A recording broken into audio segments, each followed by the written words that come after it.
이 시간 시편 119편 129절 또 137절을 봉독하도록 하겠습니다. 시편 119편 129절 137절의 말씀입니다. 먼저 129절의 말씀을 한 목소리로 봉독합니다. 주의 증거들은 놀라움으로 내 영혼이 이를 지키나이다. 137절입니다. 여호와여 주는 의로우시고 주의 판단은 옳으니이다. 아멘. 네, 유대인들은 어릴 때부터 시편 119편을 일종의 알파벳송으로 배우고 익힙니다. 우리도 어릴 때 숫자를 잘 모르는 어린아이들이나 알파벳을 잘 모르는 어린아이들이 그것을 숫자송이나 알파벳송, 가나다송 같은 것으로 그 글과 숫자를 익히듯이 이 119편을 통해서 유대인들은 알파벳을 익히기도 하고 또 그 글을 볼 때마다 하나님의 말씀이 떠오를 수 있도록 이 노래를 교육하고 가르칩니다. 유대인들은 이 시편으로 하나님의 말씀과 신앙을 자연스럽게 언어에 녹이고 또 본인의 삶의 습관으로 익히고 본인의 마음에 새깁니다. 오늘 우리도 이 말씀을 읽으면서 그와 동일한 은혜가 있기를 주님의 이름으로 축복합니다. 아멘. 시편 119편은 히브리 알파벳 22자를 가지고 한 절씩 읊어가는 형태로 되어 있는데 원래는 여러분 이게 은율도 있고 리듬도 있습니다. 그런데 글의 형태를 띠고 전달되다 보니까 또 성경이라는 형태를 띄어서 우리에게 전달되다 보니까 은율도 없고 리듬도 없습니다. 그래서 또 번역이 되다 보니까 그 알파벳송의 원래 의미가 조금 퇴색되게 되었습니다. 그러나 우리가 이 시편을 읽을 때 우리에게 와닿을 수 있는 부분은 이 찬양을 불렀던 사람들의 마음이고 그들이 어떤 것을 고백했는지는 여전히 찾아볼 수 있습니다. 오늘 그것을 중심으로 17번째 알파벳 패와 18번째 알파벳 차대의 노래가 어떤 것인지 살펴보도록 하겠습니다. 먼저 129에서 136절을 보면 패의 고백이 있습니다. 알파벳 패의 노래는 이렇게 시작합니다. 우리 129절을 한 목소리로 읽어보도록 하겠습니다. 시작. 주의 증거들은 놀라움으로 내 영혼이 이를 지키나이다. 여기서 시인은 하나님께서 이루신 증거들에 대해서 놀랍다라고 표현합니다. 여기서 말하는 놀랍다라는 표현은 히브리인들이 출애굽의 역사를 회상할 때 사용하는 단어입니다.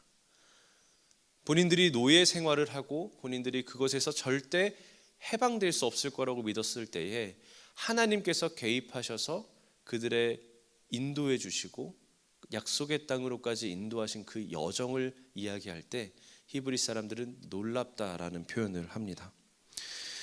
그러면 여기서 말하는 놀랍다의 증거가 되는 그 증거는 어떤 것을 상징할까요? 처음에 이야기했던 대로 출애굽했던 역사를 상징하고요. 아브라함과 또 모세를 통하여 우리 민족에게 이루셨던 놀라운 일들, 또 인도하심을 의미합니다. 시편의 기자는 이 시편을 부르는 사람들은 이 찬양을 부를 때마다 그 장면들을 끊임없이 되뇌이면서 하나님의 증거가 있습니다. 그 증거가 무엇일까요? 바로 이 자리에 서서 노래하는 나 자신이었던 겁니다. 그런 역사를 생각하며 하나님의 노래를 기억하고 지키는 이들이 이렇게 고백합니다. 주님, 제가 이것을 지키겠습니다. 여기서 우리는 하나의 태도를 배울 수 있는데요. 바로 하나님의 말씀을 대하는 유대인들은 경외함을 가지고 있었다는 것입니다. 왜냐하면 그 말씀 속에는 하나님의 놀라운 역사가 생생하게 담겨 있었기 때문인데 가끔씩 하나님이라는 분과 그 복음의 역사가 우리에게 어떻게 전달되었는지 우리도 오늘날 살펴보면 놀랍지 않을 수가 없습니다. 세상을 창조하시고 또 우리를 빚으셨고 십자가로 구원하셔서 수많은 순교의 피와 함께 우리에게 복음이 전달되었습니다. 우리 각자 들은 시기와 또 들은 마음과 또 그것이 와닿았던 때는 다르지만 그것이 우리에게 동일하게 전달되었고 오늘 이 아침에 이곳에서 함께 예배하고 있으면 동일합니다. 하나님께서 우리를 이렇게 묶어주셨고 그것을 믿게 하셨다는 것을 여러분들 깊게 한번 묵상해 보시면 하나님이 지금까지 나를 이끌어온 역사와 또 그 복음이 나에게 전달되어 온 과정을 생각해 보면 우리의 마음에도 경외함이 살아날 줄을 믿습니다. 이어서 시인은 말씀을 빛이라고 비유합니다. 130절을 다 같이 읽겠습니다. 주의 말씀을 열면 빛이 비치어 우둔한 사람들을 깨닫게 하나이다. 여러분, 어두운 방에 작은 빛이라도 비추면 그 빛은 존재감을 드러냅니다. 하나님의 말씀은 그렇듯 내 삶에 들어오셔서 존재감을 드러내십니다. 어두운 방 안 같던 내 삶이 작은 하나님의 말씀에 빛을 비추었을 때 우리는 그곳으로 시선을 옮기게 될 것입니다. 그 이유를 시인은 우리에게 이렇게 말합니다. 그 이후에 시인은 135절로 이야기하는데 그 말씀의 빛을 온전히 느끼기 위해서 필요한 것이 하나 있습니다. 135절을 읽겠습니다. 주의 얼굴을 종에게 비추소서. 하나님의 말씀은 이렇듯 단지 글자와 또 글로만 읽는 것이 아니라 하나님의 얼굴이 나를 향하여 비추어 주시는 은혜가 있어야 그것의 온전한 뜻이 깨달아지는 겁니다. 빛이신 하나님께서 그 성경을 조명하셔야 우리가 그 말씀의 의미와 그 뜻이 와닿게 되는 줄을 믿습니다. 세계에서 가장 많이 팔린 책이 성경이라고 합니다. 그런데 여러분, 모두가 그 성경에 있는 참된 의미를 빛으로 받아들이고 있을까요? 오늘 시편의 기자가 말하듯 하나님께서 나를 향하여 얼굴을 비추시고 또 그것을 마주하는 은혜가 있어야 우리가 이 참된 말씀의 의미가 내 삶의 빛이 될 줄을 믿습니다. 오늘 시인이 고백하는 것처럼 이와 동일한 깊은 역사와 또 빛처럼 다가오는 하나님의 말씀을 만나는 시간 되시기를 주님의 이름으로 축복합니다. 이어서 차대의 말씀을 볼 건데 137절에서 144절까지 차대는 이렇게 고백합니다. 우리 137절을 한 목소리로 읽어보겠습니다. 시작. 여호와여, 주는 의로우시고 주의 판단은 옳으니이다. 여러분, 이 차대의 노래 전반적으로 살펴보면 시인이 처했던 상황, 이 노래를 부르고 있는 사람들의 처지가 어땠는지를 조금 알게 되는데, 전체적으로 시편 119편에 있는 이 공동체와 이 기자들은 고난과 어려움에 빠져 있습니다. 또 고통스러움 속에 있습니다. 그런데 그들이 찾게 되는 것이 무엇이냐면 바로 하나님의 말씀입니다. 그 이유는 현실은 불공평하고 이해할 수 없는 고난이 있을지라도 하나님의 말씀은 변함이 없기 때문입니다. 이스라엘 백성들이 나라를 잃고 또 바벨론의 포로로 끌려가는 치욕스러운 순간도 있었고, 또 다른 이방 민족들이 예루살렘 성 주변까지 진치며 애워싸는 장면들도 있었습니다. 또 이 노래를 어느 시대에 불렀든 그들은 그러한 마음과 그러한 처지를 상상하며 불렀습니다. 여러분, 우리의 삶도 그와 비슷하다고 느끼실 때가 있지 않습니까? 내가 해결할 수 없는 문제, 또 원수가 나를 애워싸서 진치고 있다고 느끼고 있는 그런 순간들이 있다면 오늘 이 시편의 말씀을 통하여 그것들이 극복되기를 축복합니다. 현실은 시시각각 변합니다. 내가 처한 상황과 또 내가 마주하고 있는 현실들은 때때로 원수들의 진침과 또 무너질 것 같은 현실들이 있습니다. 그러나 그 속에서 유일하게 변하지 않고 끝까지 나를 붙드시는 것은 하나님의 말씀만 있는 줄을 믿습니다. 제가 강원도 동해에 최근에 갈 일이 있었는데요. 여러분, 동해 바다를 이렇게 가만히 보고 있다 보니까 오늘 말씀을 준비하면서 이런 생각이 들었습니다. 바다를 보니까 어느 날은 파도가 세게 치고요, 또 어느 날은 잔잔합니다. 파도가 세게 칠 때 제가 절벽 위에서 그걸 본 적이 있었는데 옛날에 여러분, 너무 무섭습니다. 내가 노력한다고 그 파도는 멈추지 않습니다. 그런데 또 맑은 날이 왔을 때 내가 조금 더 파도가 쳤으면 좋겠다라고 희망한다고 파도가 좀 더 세게 쳐주지는 않습니다.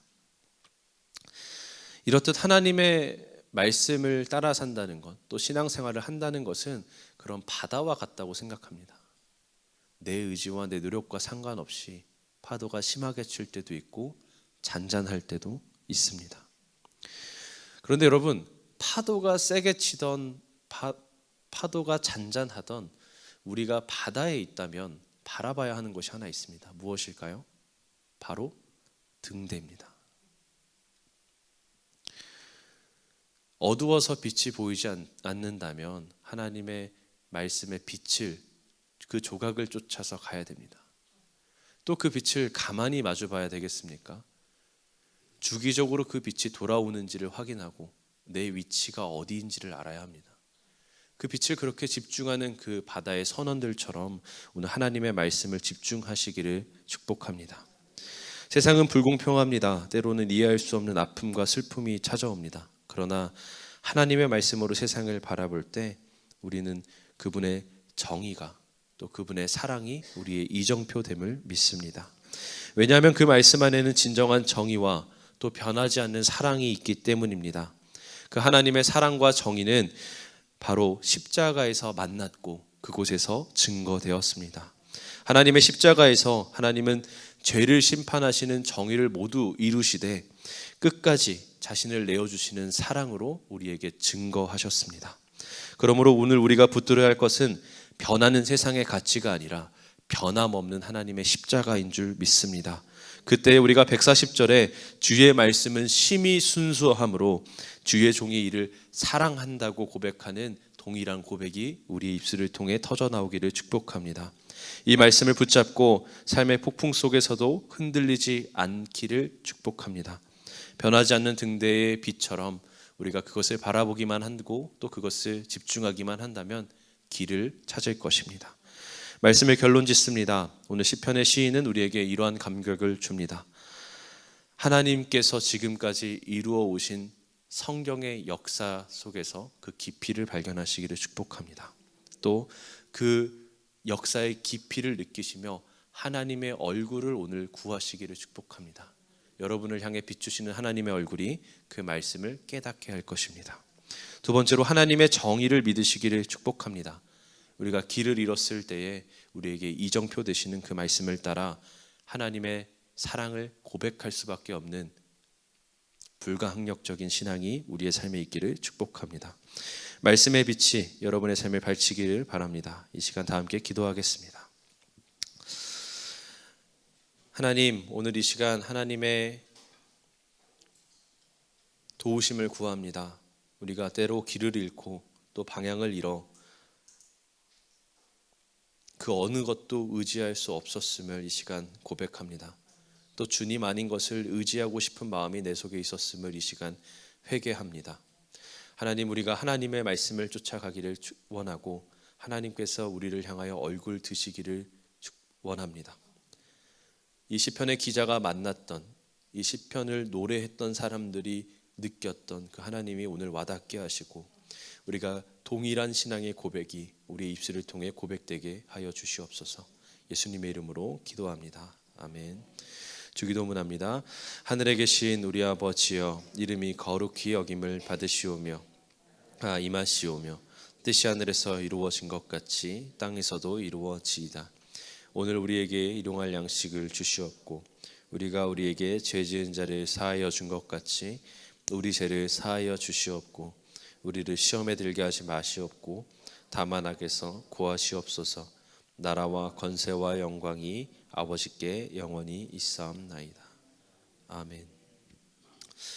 이 시간 기도하실 때에 하나님, 제 상황이 그 시편의 기자와 같습니다.